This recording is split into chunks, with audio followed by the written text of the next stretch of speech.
네, 안녕하세요. 제이비입니다. 이번 연도 들어서 기술주와 반도체주들이 워낙 날개 돋친 듯 날아가다 보니까 TQQQ와 SOXL에 지금이라도 탑승을 해야 하나 포모가 오시는 분들이 많은 것 같아서 이에 대한 이야기 좀 해보겠습니다. 자, 여러분, 우리가 TQQQ나 SOXL이나 불즈 같은 세배 레버리지 상품에 대한 매수를 결정할 때 가장 주의하고 조심해야 할 부분이 바로 이건 것 같아요. TQ나 속슬의 차트를 보시면 안 됩니다.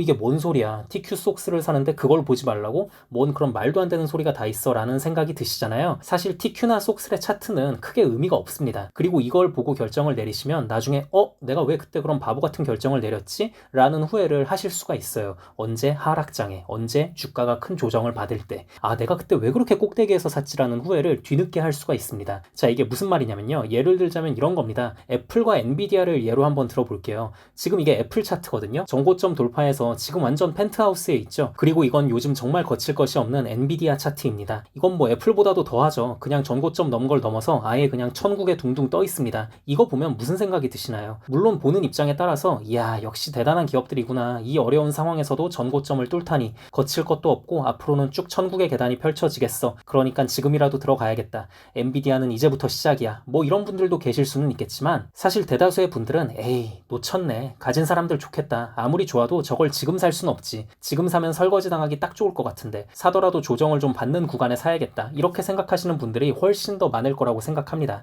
애플과 엔비디아, 뭐 워낙 지금 최고의 기업들인데 그렇다고 애플과 엔비디아를 보고 포모를 느끼는 분들은 없을 거라고 생각을 해요. 아니 그렇잖아요. 솔직히 저 차트 모양 보면 저걸 어떻게 삽니까? 저걸 지금 어떻게 들어가요? 자, 근데 웃긴 게 TQQQ나 SOXL에서는 다들 간과하고 있는 게 있어요. 이 TQ나 속슬은 3배 상품이고 그 본판이 따로 있잖아요. 그 본판의 3배로 움직이는 거기 때문에 TQQQ는 QQQ를 보셔야 하는 거고 SOXL은 SOXX를 보셔야 하는 겁니다. 그래서 사실 TQ와 속슬 그 자체의 차트를 보는 건 크게 의미가 없다는 거예요. 결국 한 배짜리가 본판이니까 한 배짜리로 보셔야 돼요. 그리고 이렇게 해야 그나마 포모가 덜 오십니다. 자, 와닿기 쉽게 같이 화면을 한번 봐볼게요. TQ와 속슬 자체의 차트만 보면 어떤 일이 벌어지냐면요.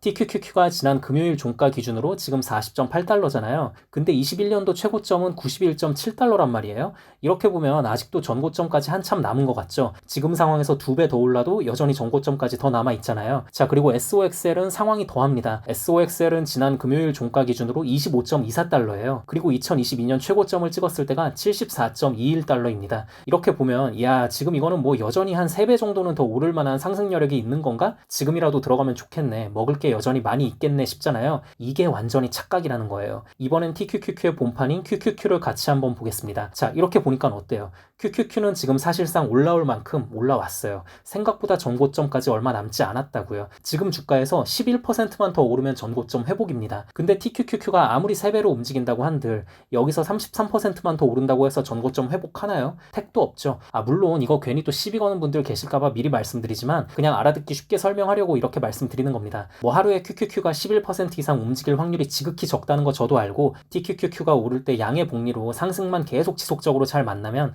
의외의 변수가 펼쳐질 수도 있다는 거 저도 알아요. 아는데 그냥 보편적으로 설명드리고자 이렇게 말하는 거라는 점 참고해주세요. 그리고 아까 SOXL도 말씀드렸죠. 얘도 마찬가지로 SOXL의 본판인 SOXX와 함께 같이 한번 보겠습니다. 지금 SOXX는 전고점 거의 다 왔어요. 얘도 그냥 지금 10%만 더 오르면 전고점 회복입니다. 근데 SOXL이 아무리 3배로 움직인다고 한들 30% 더 오른다고 지금 상황에서 전고점 회복할 수 있냐고요. 택도 없지. 아무튼 나스닥 지수와 반도체 섹터의 전고점 회복이 생각보다 훨씬 더 코앞에 와 있다는 겁니다. 자, 그럼 이게 왜 이런 일이 벌어지냐? 이게 이제 흔히 말하는 3배 레버리지 상품이 녹는다고 표현을 하는 거예요. 지수가 회복이 돼도 TQQQ는 그 당시 지수의 그 가격을 회복하지 못하고 있으니까요. 네, 아무튼 여러분, 지금은 포모를 좀 이겨내야 하는 상황이라고 생각합니다. 물론 제 말이 틀릴 수도 있어요. 야, JB 너는 TQ랑 속슬 그래도 어느 정도 분량 유지하면서 잘 갖고 있으니까 그렇게 마음 편한 소리 하는 거 아니냐라고 말하는 분들이 계실 수도 있는데요. 전 제가 반대 상황이었어도 적어도 TQ와 속슬에 대해선 지금 상황에서 절대 들어가진 않았을 겁니다. 요즘 제가 계속 영상 통해서도 말씀드리고 그리고 멤버십 커뮤니티 게시판 통해서 매수 들어간다고 말씀드린 종목들 보세요. 최근에는 TQ와 속슬이 없습니다. 반도체주로는 뭐 TSMC라던가 아니면 주로 은행주라던가 채권이라던가 이런 것들이죠. 기술주 포모를 도저히 못 이겨내시겠다면 정말 누가 봐도 우량하고 망하기 힘든 기업인데 비교적 아직 덜 오른 개별주의 분할로 들어가시는 게 차라리 더 나을 것 같습니다. 물론 제 말이 틀릴 수도 있습니다. 제가 오늘 영상에서는 TQ나 속슬 추가 매수에 대해 약간 부정적인 장기적인 관점으로 접근하긴 했는데 뭐 또 길게 역사적으로 보자면 나스닥 지수가 전고점을 돌파하는 건 늘 있었던 일이고 그 전고점을 돌파한 와중에도 계속 잘 올랐던 건 역시 마찬가지로 사실이니까요. 그래서 이 부분은 각자가 알아서 잘 판단하시면 좋겠지만 그래도 굳이 제 의견을 다시 말씀드리자면 의미 있는 조정이 어느 정도라도 나올 때 그때 들어가겠다. 특히 TQ나 속스는요. 물론 이럴 수도 있습니다. 기다리던 그 조정이 오긴 왔는데 차트 모양도 꺾이고 나름 조정이 온 것 같긴 한데 그때 전고점 10% 남겼을 때보다 좀 더 비싼 가격이네.